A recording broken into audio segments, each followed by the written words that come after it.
wabarakatuh.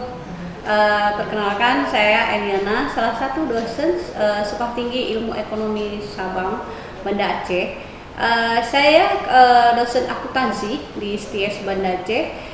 Di hari ini saya akan menjelaskan sedikit tentang mata kuliah yang saya asuh di semester ini dan juga konsentrasi saya ya untuk PDD UKT PT pada Serdos tahun ini. Jadi di sini saya akan menjelaskan tentang rencana pembelajaran mata kuliah pengantar akuntansi ya, yang memang saya asuh di semester ini dan dengan bobot 3 SKS di mana T-nya 2 dan P prakteknya 1 ya. Dan saya di sini akan menjelaskan apa saja capaian apa saja yang metode yang saya gunakan dalam pembelajaran saya. Di sini saya menggunakan DIA, yaitu delivery, interaktif dan assessment. Ya. Apa itu delivery? Itu adalah materi yang akan saya sampaikan kepada mahasiswa saya pada mata kuliah ini. Terus apa itu interaktif? Bagaimana saya menjalin hubungan atau interaksi dalam proses belajar mengajar kepada mahasiswa yang mengampu mata kuliah pengantar akuntansi. Assessment, bagaimana saya mengukur penilaian kinerja mahasiswa secara objektif di dalam kelas. Jadi saya di sini akan memberikan penilaian mereka sesuai dengan instruksi yang saya berikan pada pembelajaran pada saat saya tatap muka ataupun kelas online saya. Saya menggunakan media, biasanya kalau kita tatap muka, saya itu akan menggunakan media di kelas itu, baik itu ada bahan ajar yang sudah saya publishkan ataupun video-video saya yang sudah saya berikan kepada mahasiswa dan mereka bisa mengaksesnya sendiri. Kemudian kalau secara online saya memberikan media dengan apakah itu dengan Google Classroom ataupun dengan WhatsApp group. Di situ saya akan memberikan bahan-bahan yang secara interaksi antara mereka dengan saya. Di sini saya akan jelaskan apa saja isi dari RPS mata kuliah pengantar akuntansi. Yang pertama yaitu CPL Prodi. Di sini akan saya jelaskan sedikit ya. Ada kodenya. Untuk capaian CPL Prodi itu ada S1, itu bertakwa kepada Allah Subhanahu wa taala atau Tuhan yang Maha Esa, dan mampu menunjukkan sikap religius. Kemudian S10 menunjukkan sikap bertanggung jawab atas pekerjaan di bidang keahlian secara mandiri. S14 itu menunjukkan sikap jujur, luhur dan setia dalam menjalankan profesi dan pekerjaannya. P3 itu menguasai konsep teoritis secara mendalam, apakah itu akuntansi keuangan atau pengantar akuntansi atau standar akuntansi. Terus kerangka konsep akuntansi keuangannya, laporan posisi keuangan. Terus KU2 itu mampu menunjukkan kinerja mandiri, bermutu dan terukur. KU3 mampu mengkaji implikasi pengembangan dan implementasi ilmu pengetahuan teknologi yang memperhatikan dan menerapkan nilai humaniora sesuai dengan keahlian berdasarkan kaidah tata cara etika ilmiah dalam rangka menghasilkan solusi, gagasan, desain, dan kritik seni. KU4 inovatif, bertanggung jawab atas hasil secara mandiri. KU5 mampu menyusun laporan hasil dan proses kerja secara akurat dan sahih serta mengkomunikasikannya secara efektif kepada pihak lain. KK5 mampu secara mandiri menyusun laporan hasil analisis atas informasi keuangan dan non-keuangan serta mengungkapkan terkait yang relevan dan andal untuk pengambilan keputusan manajerial dengan menerapkan teknik dan metode analisis akuntansi dan keuangan. KK8 mampu mandiri dalam kerja dan upaya. CPNK atau capaian pembelajaran mata kuliah itu saya mengharapkan mahasiswa mampu dan dapat menjelaskan siklus akuntansi untuk perusahaan jasa, perusahaan dagang, dimulai dengan pemahaman transaksi akuntansi, persamaan dasar akuntansi, sampai dengan membuat laporan keuangan perusahaan jasa. Untuk perusahaan dagang, mahasiswa mampu memproses transaksi akuntansi perusahaan dagang sampai dengan laporan keuangan dengan sistem perpetual dan periodik. Deskripsi singkat mata kuliah. Mata kuliah ini memberikan pengetahuan dan keterampilan mahasiswa, di mana mahasiswa dapat belajar bagaimana proses pembuatan laporan keuangan dan siklus akuntansi dalam satu periode akuntansi untuk perusahaan jasa dan perusahaan dagang. Proses diawali dengan pemahaman tentang jenis dan sifat badan usaha, jenis transaksi, persamaan dasar akuntansi, saldo akuntansi, saldo normal suatu akun, melakukan pencatatan dalam transaksi yang disebut dalam bentuk jurnal, terus berdasarkan pencatatan tersebut, kemudian dibuat laporan keuangan yang sesuai dengan standar yang berlaku umum. Semua membutuhkan kemampuan mahasiswa untuk mempraktekkan materi ajar dalam kehidupan sehari-hari. Materi pembelajaran pokok bahasannya. Di pertemuan pertama, saya itu akan menjelaskan tata cara perkuliahan, termasuk sistemnya, bagaimana jam berapa masuk, disiplin mereka, dan semua keputusan yang memang disepakati bersama di dalam kelas. Pertemuan kedua itu yaitu konsep dasar pengantar akuntansi dan lingkungan akuntansi. Yang ketiga itu persamaan akuntansi.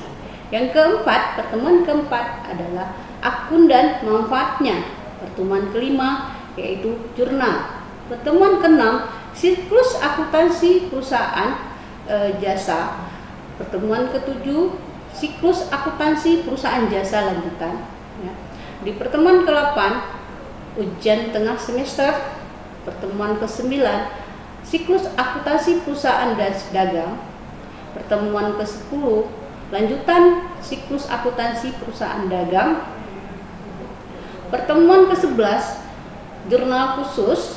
Pertemuan ke-12, siklus akuntansi perusahaan manufaktur. Pertemuan ke-13, kas dan rekonsiliasi bank. Pertemuan ke-14, laporan arus kas. Pertemuan ke-15, piutang dan persediaan. Dan pertemuan ke-16 yaitu ujian akhir semester. Buku yang saya gunakan di sini ada Ridianto sebagai buku utama, yaitu pengantar akuntansi. Di sini saya mengambil konsep dan teknik penyusunan laporan keuangan, dan ada lagi buku pendukungnya yaitu Walter Charles J. William dan Temin Akuntansi Keuangan yaitu Financial Accounting jilid 1 edisi 8. Ada Rahman Pura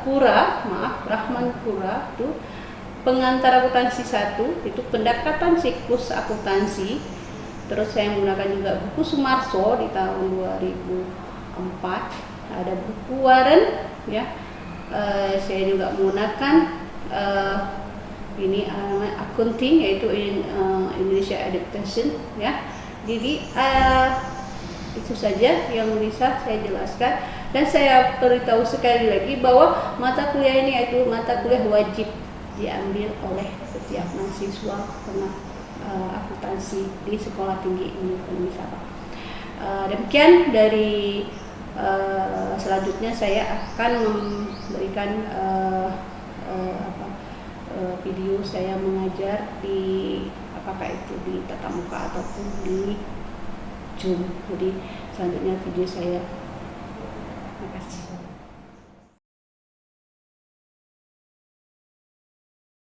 Assalamualaikum warahmatullahi wabarakatuh. Waalaikumsalam warahmatullahi wabarakatuh. Kita hari ini kembali lagi dengan mata kuliah pengantar akuntansi. Pada hari ini kita pertemuannya sudah ke-5. Jadi sebelum kita memulai kelasnya, saya minta kepada adik-adik untuk ya, berdoa dulu. Ya, mungkin bisa pimpin doanya, apa siapa yang mau jadi untuk memimpin doa hari ini? 1 bulan 20 itu. Bukan, bisa baru. Ya, Bu. Coba Nisa yang pimpin doa hari ini. Ya, Bu. Sebelum kita mulai belajar, kita berdoa dulu. Bismillahirrahmanirrahim. Allahumma rabbi syrah li sadri wa yassir li amri wahlul 'uqdatam min lisani yafqahu qawli. Oke, semoga belajar kita hari ini mendapat manfaat ya. Kawan. Oke, Miftah, terima kasih kepada Miftah ya. Selanjutnya kita langsung masuk ke mata kuliah kita ya, pengantar akuntansi dengan pertemuan ke-6 ya, yaitu jurnal. Ya, sebelumnya saya mau kasih tahu juga bahwa untuk bahan ajar bahan ajar yang hari ini kita pertemuan ke-6 ini, kalian boleh melihat di YouTube saya dan juga boleh di makalah dan blogspot saya. Jadi di sini kalian bahan-bahan ini semua sudah ada di dalam YouTube ini. Jadi kalian kalau nanti tidak paham, kalian bisa melihat kembali di sini ya. Oke, saya akan jelaskan dulu apa itu jurnal ya. Mungkin kalian udah tahu ya, jurnal itu kalian udah lihat mungkin karena kenapa kemarin mungkin saya ada kasih tugas sebelumnya, ada kasih tugas akun ya. Itu jurnal adalah catatan sistematis yang dimiliki perusahaan atas transaksi yang telah dilakukan. Jadi seperti faktur itu adalah catatan yang memang harus dicatat dan harus yang memang dimiliki oleh perusahaan. Kalau misalnya punya kalian sehari-hari itu kalian membeli hari ini kalian tadi pagi udah membeli makan pagi misalnya. Nah, itu juga catatan atas kalian yang memang harus kalian catat. Kalau kalian menganggap itu adalah laporan yang harus kalian perlukan ya. Jadi kalian harus mencatatnya. Gitu. Terus setelah kita mencatat ya, itu catatnya kemana? Nah, catatnya ke buku jurnal. Karena buku jurnal ini adalah media yang digunakan untuk mencatat transaksi secara ringkas, permanen, dan disusun secara kronologis untuk referensi di masa depan. Ya. Selanjutnya, untuk kita memudahkan kita membuat jurnal, ya, memudahkan kita membuat jurnal itu ada beberapa hal yang harus kalian perhatikan ya, diantaranya bagaimana cara menjurnal yang baik, ya, bagaimana cara jurnal itu betul, karena kenapa? Apabila jurnal kita buat di awal itu salah, itu akan salah semua laporan keuangan yang kita sajikan nanti. Nah, bagaimana cara kita menjurnal? Nah, di sini saya udah jelas ada bahannya, tinggal ya saya bacakan. Tetapi di sini saya nggak tahu apakah dengan bahasa yang ada ini kalian paham. Nah, di sini saya jelaskan ya. Kalau kemarin saya ada bilang kepada kalian ada 5 akun yang kita paham di sini, atau 6 akun ya. Di sini saya publishnya dan bahan saya punya ini ada 6 yang saya nampakkan di sini. Yang pertama itu ada aset, ada harta. Itu dia pada saat kita menjurnal itu dia bertambah di sisi debit, ya. Terus kalau kreditnya berarti kalau debit ya ada pasti ada, kalau berkurang pasti di kredit kan. Nah, terus untuk utang itu bertambahnya di sisi kredit, dia terbalik daripada harta. Dia terbalik daripada beda dengan harta, dia bertambah di sisi kredit, ya, tapi berkurang di sisi debit. Kalau modal dia sama seperti harta, seperti utang, di mana dia bertambah itu di sisi kredit dan berkurangnya di sisi debit. Nah, ini untuk 3 akun, yaitu harta, utang, modal. Terus untuk akun lainnya seperti begini, penjualan ya, atau pendapatan, dia bertambah di sisi kredit, terus berkurangnya juga di sisi debit, ya. Terus untuk akun beban, dia bertambah di sisi debit dan berkurang di sisi kredit. Terus untuk dividen, akun dividen ataupun akun price ya, kalau yang tugas saya berikan kepada kalian yang kemarin ya untuk tugas untuk membuat laporan keuangan usaha itu, kalian harus tahu dulu cara menjurnal. Jangan pertama kalian cari transaksi itu kalian catat dulu, habis itu nanti kalian buatkan, masukkan ke dalam jurnal. Nah, kalau di sini kalian nggak paham, ya takutnya nanti kalian salah semua nanti tugas yang saya berikan. Karena itu hari ini sebenarnya saya minta kalian tuh banyak tanya, ya, banyak tanya, dan kalau memang nggak paham tanya terus langsung sendiri. Jangan tunggu sudah siap buat tugas baru ditanyain. Oke, kita lanjutkan ke contoh soal. Di sini saya sudah membuatkan contoh soalnya, itu PT Terang Dunia. Dia dengan usaha perusahaannya itu bergerak di bidang perawatan dan perbaikan alat elektronik ya. Terus dia di awal itu ada pada tanggal 1 April itu transaksi ya. Ini namanya transaksi. Nah, pada tanggal 1 April itu PT Terang Dunia itu menerima uang tunai sebesar 150 juta sebagai setoran modal awal dari pemegang saham pemilik perusahaan. Jadi ini dicatat ke dalam buku jurnal yang tadi saya bilang, buku jurnal ya. Jadi dari ini kalian harus mencatat ke buku jurnal. Oke, bagaimana cara membuatnya? Tadi kan saya udah ajarkan cara menjurnal ya. Nah, ini saya jawab persatu, setelah itu boleh kalian jawab. Mungkin Dendi sudah tahu bagaimana jawabannya Dendi? Atau saya jawab dulu ya Dendi ya, biar terbuka ya. Oh ya, boleh Bu. Atau Dendi mau jawab, boleh, silakan jawab kalau memang masih minggu kemarin masih paham kan? Gimana? Bisa jawab nih? Ibu aja jawab dulu Bu, nanti kami lanjutkan. Oke ya. Ini untuk yang pertama saya jawab ya. Oke, ini namanya buku jurnal ya. Ini jurnal umum. Ya. Ini kita buat tanggal dulu, keterangan, referensi, debit dan kredit. Nah di sini tanggal tadi kita udah tahu tanggal 1 April 2012.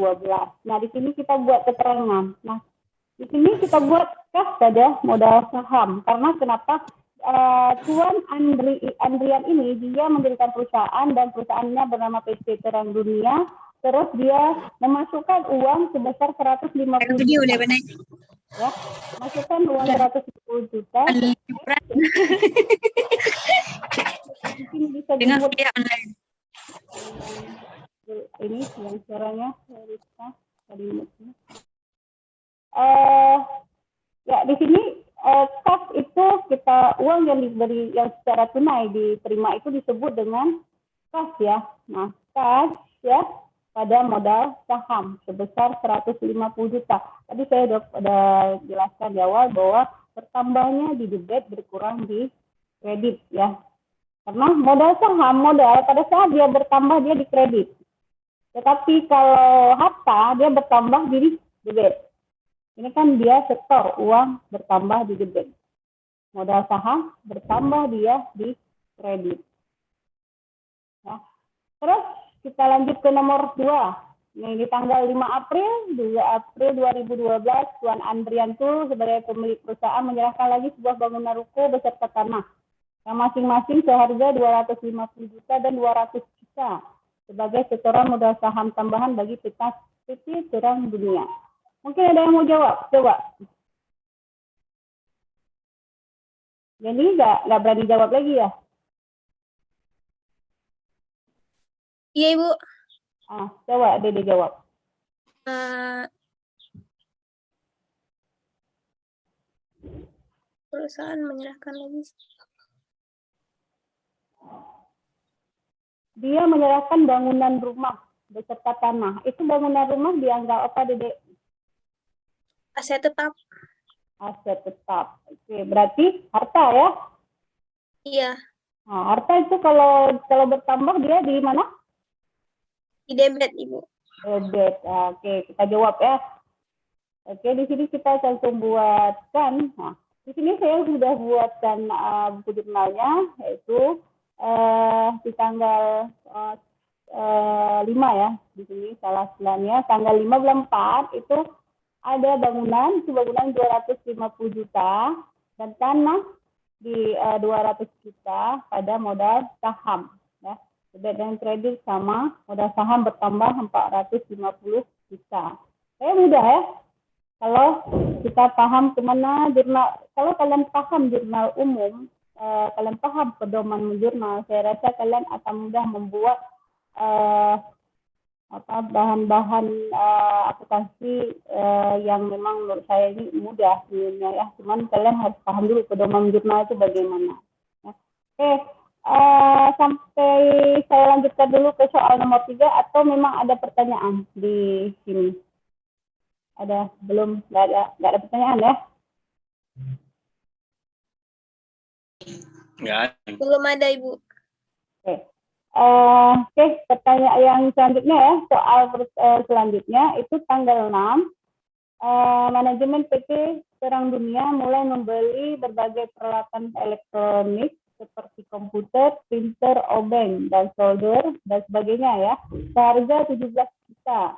Pembelian peralatan usaha ini dilakukan secara kredit dari toko ABC. Nah, kalau yang seperti ini bagaimana cara menjurnalnya? Kalau memang mengerti boleh dijawab, tapi kalau memang nggak ngerti saya ajarin dulu.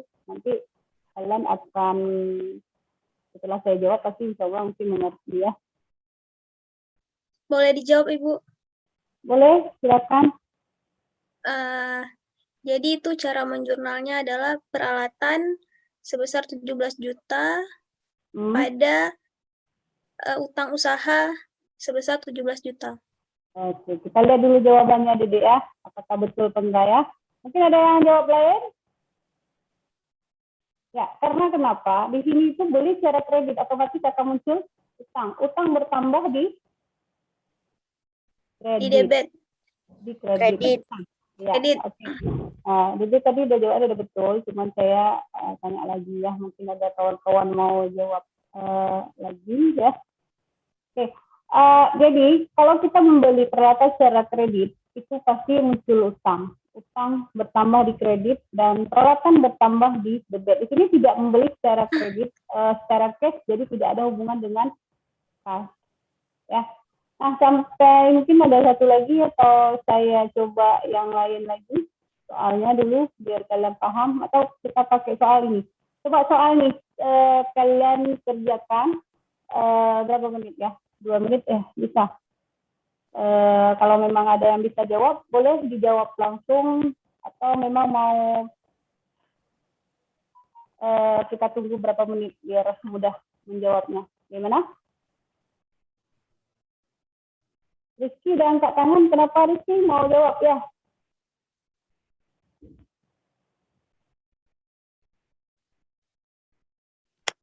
Mita mungkin mau jawab, Mita?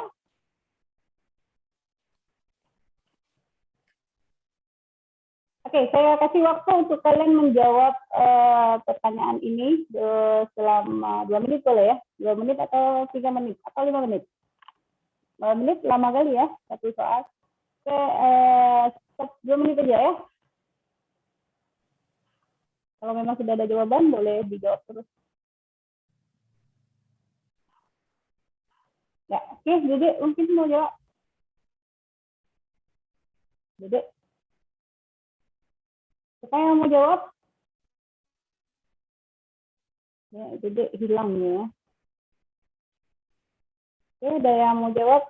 Atau sinyal saya kurang bagus? Bagaimana nih?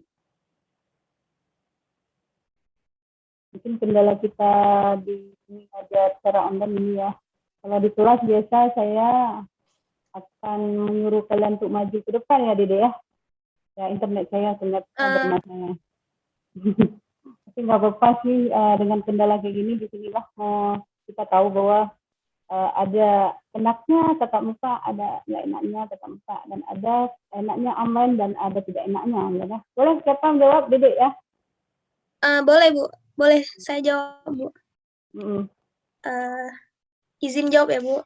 Iya. Soalnya dibaca lagi atau nggak usah? Nggak usah lagi, langsung dijawab saja. Jadi karena adanya pendapatan pesanan jasa sebesar Ibu suaranya di mute. Oke, mungkin tadi jawabannya apa tadi? Kas bertambah 9 juta, piutang bertambah 20 juta, dan di sebelah kreditnya adalah baritahan sebesar 29 juta. Oke, itu jawabannya. Mita tadi bilang juga betul ya. Mita juga begitu rencana mau jawab ya. Mita atau siapa tadi? Iya Bu. Zikra tadi Bu. Zikra, oke. Zikra yang jawabnya. Tadi tiba-tiba hilang sinyal dari kalian semua karena itu saya nggak tahu. Nah, oke, tapi ini terima kasih ya udah dijawab ya. Yang lain ada yang nggak paham tidak? Kalau mau ditanyain boleh. Kemarin kan saya ada kasih tugas untuk kelas ya, bahwa tugasnya akan dikumpulkan sebelum UTS ya Dede ya. Iya Ibu.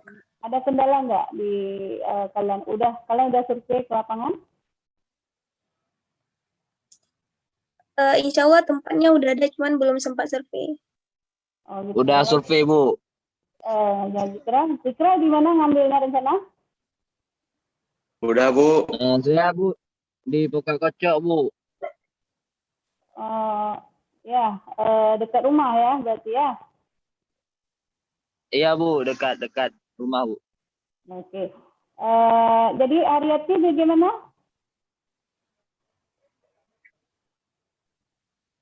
Ariati? Bagaimana kamu udah survei kemana yang sudah kamu lakukan? Belum Bu. Belum. Karena kan ini mau kumpul sebelum UTS. UTS kita November ya. Iya Bu. Terus Putri bagaimana? Tempatnya udah ada Bu, tapi belum survei. Insya Allah tapi selesai sebelum hitam ya. Dendi gimana? Udah Bu. Udah, oke. Saya tunggu ya sebelum November, sebelum hitam ya kita.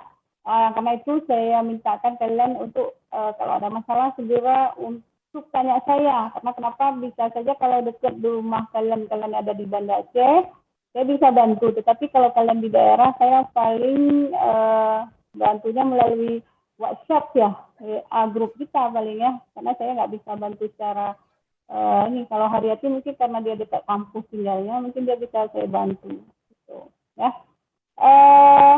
Kalau tidak ada pertanyaan lagi, saya akhiri ya kelas hari ini. Terima kasih atas ininya. Tapi PR yang saya sudah kasih, yang sudah saya berikan itu, tolong dikumpul.